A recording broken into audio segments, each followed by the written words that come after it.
Well, this year, What Car magazine conducted their biggest ever security test covering 70 vehicles which met Home Office guidelines on car security. The guidelines state that vehicles should be able to withstand entry attack from a professional thief for at least 2 minutes and then be prevented from driving off for a further 3 minutes. The results were shocking. Only 2 cars in 70 passed the test. Some cars are broken into and driven away in seconds, as Peter Baker reports.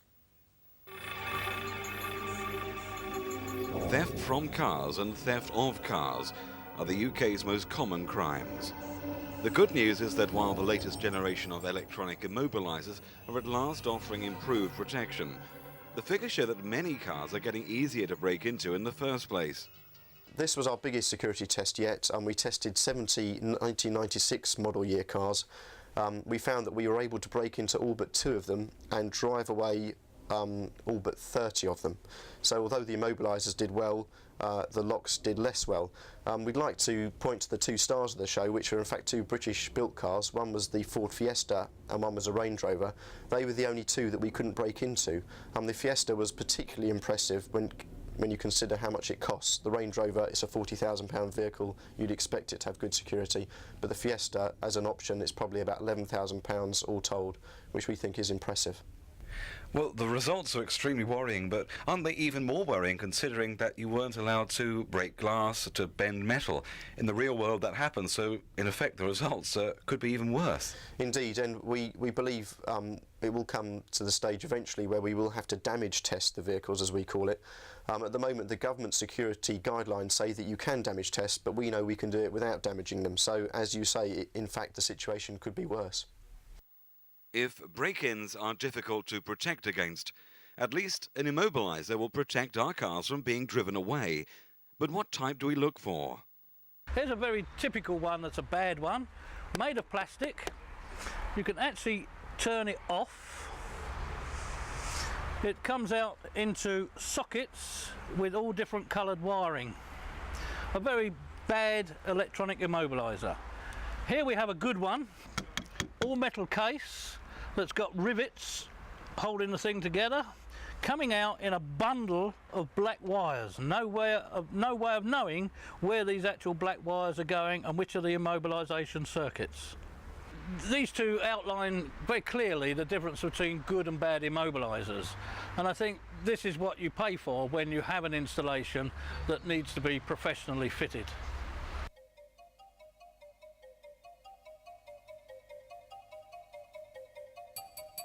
It's all very well saying that having your car broken into isn't as bad as having it stolen, but a lot of people feel that it is. You know, you have there's glass everywhere perhaps, or things are being taken from the car, from your glove box. You've had your personal space invaded. So we believe that although fewer cars, if you like, are likely to be stolen, we think manufacturers should spend more time on locks, particularly deadlocks, which are a very effective way of stopping the opportunist thief from actually getting into your car in the first place.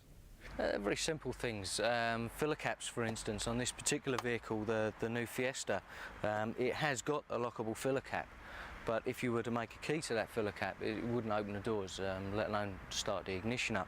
But there's still a lot of vehicles around where that can happen. It's quite a favourite of the thieves. If you buy a car with alloy wheels, now the wheels and the tyres are very expensive. It's just locking wheel nuts. It's a very simple and effective device. And making sure that the spare wheels are internally fitted and not just slung underneath on a little piece of metal underneath the car. Very easy to steal. Bonnet protection and boot protection, again, very important. It's okay just getting the doors sorted out, but if you can still enter the vehicle from the boot or the tailgate, or get into the engine compartment and steal actual engine components, it's very important. It's what the public wants, and if that's what the public wants, then they should have it, no matter what the cost is. And deadlocks, immobilisers, good quality immobilisers, alarms, all these things, they need to be put onto vehicles, and the public are willing to pay.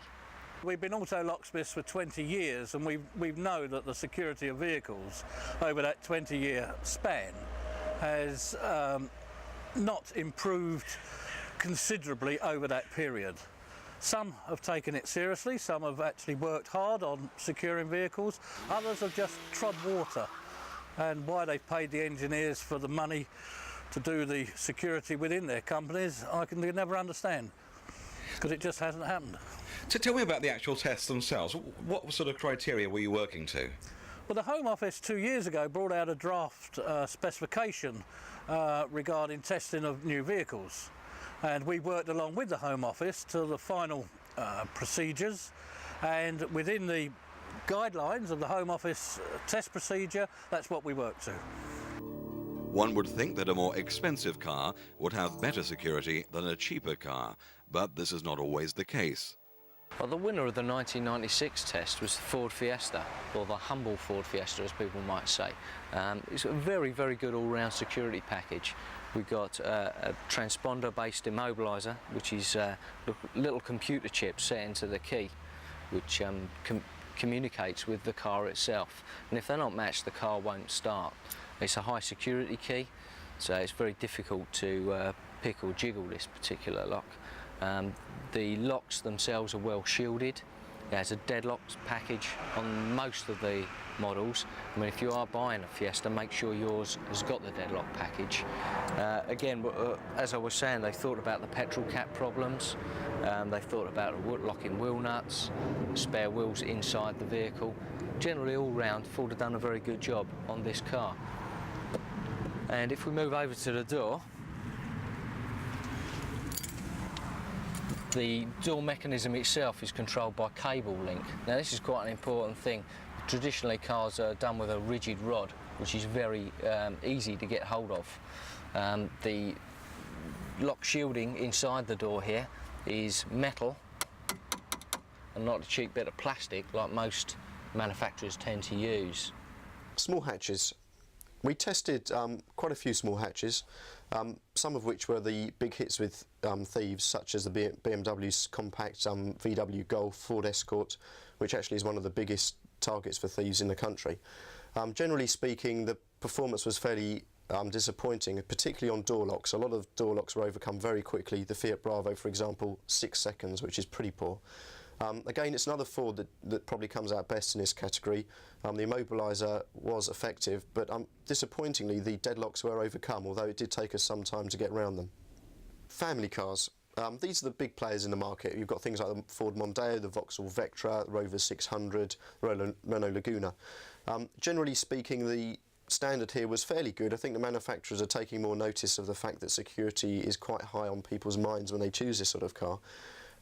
The immobilizers weren't too bad. All cars had immobilizers, and probably the majority were effective. The locks, unfortunately, continued to disappoint. Although there were some deadlocks, which is encouraging, many of them weren't very good quality or weren't particularly well shielded, which made them vulnerable. Also, unique fit radios, i.e. the ones that cannot be transferred to another car when you pull them out. We'd like to see more of those. Overall, we think the Vauxhall Vectra is probably the best bet here.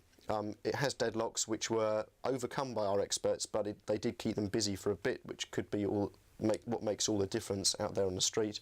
And the Immobilizer did stop us full stop. Compact executives and executives.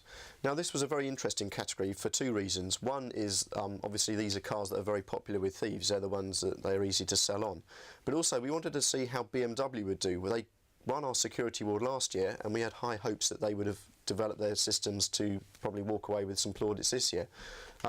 Surprisingly, although they actually won this class, it wasn't quite as good as we expected. Basically, the 3 Series locks we found were the same as they were last year. All well and good, you might think. But unfortunately, because the thieves' expertise on the street has developed a lot within those 12 months, we were able to overcome them, reflecting their methods in less than a minute. So we were rather disappointed there. Other cars in this category include things like the Audi A4, the Ford Scorpio, the BMW 5 Series. Again, we were disappointed with the locks. The Audi A4, black sheep of the family, I'm afraid, only 5 seconds to get in. BMW probably comes out best, as I've mentioned, in this category. Their deadlocks remain the best on offer, and the immobilizers are secure, so well done BMW, but could be better. Luxury cars. Now I know what you're thinking. You're expecting luxury cars, most expensive cars, most difficult to steal. Well, in fact, I'm afraid it's not the case. In fact, luxury cars can be a lot easier to break into than cars that cost a third, a quarter of the price. The Jaguar XJ6 unfortunately is an example of this. It has what would on the face of it be a decent locking system with deadlocks, but we managed to pop it in just 3 seconds, which is a bit of an indictment. Again, Immobilizers proved fairly good in this category, although the Lexus was caught out. We managed to beat that in 3 minutes 41 seconds. That's quite a long time, so to give them their due, that probably would stop most thieves from having a go in the first place. Again, BMW get the plaudits here. They have a very good Immobilizer, which is extremely difficult to beat. It beat us we failed to beat it within the 5 minutes. And their locks are good, although we think they could be improved. They're not up to the standards of the BMW M3, for example, which on the face of it should be the same system. Sports cars. Again, sports cars, very popular with the thief. They need to be better protected, and on the whole they are, but because they are so popular with the thieves, we were even more rigorous in our standards here.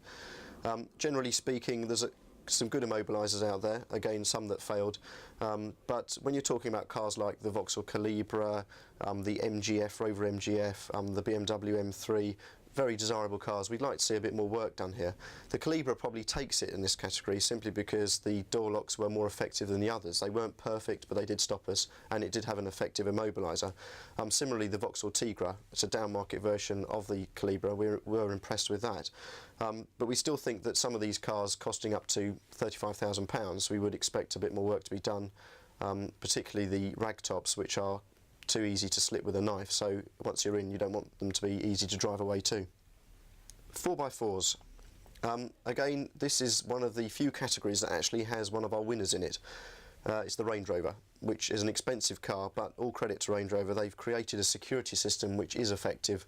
Both the locks and the Immobilizer kept us busy, and we couldn't drive it away within 5 minutes, and we couldn't break into it within 2 minutes. So well done, Range Rover. Other players in this market, not quite so good. We're talking about cars like the Land Rover Discovery, the Toyota RAV4 and the Vauxhall Frontera. Generally speaking, there was a bit of a mixed result here in terms of Immobilizer and door locks. A lot of these cars come with locks that frankly date back up to 10 years, and they're not good enough. We'd like to see more security around the perimeter of the car. They look rugged, they look tough, but in fact they're a lot easier to steal than cars that look a lot more weedy on the road. So with all these results in mind, what do we look for when buying a car? I would say at a must, deadlocks, and at least an electronic Immobilizer to stop the vehicle being driven away.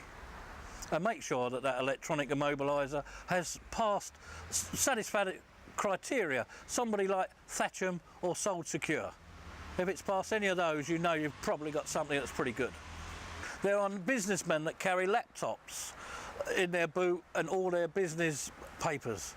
There are CD buffs and woofers and bangers are fitted throughout these vehicles. Thousands of pounds worth. They want the security there. The manufacturers do not offer that security, insomuch that I challenge any insurance company to insure the contents of a vehicle. Not one of them will insure the contents of a vehicle as they stand, so they know what's coming from the factory, they know that it's no good, they know it's rubbish.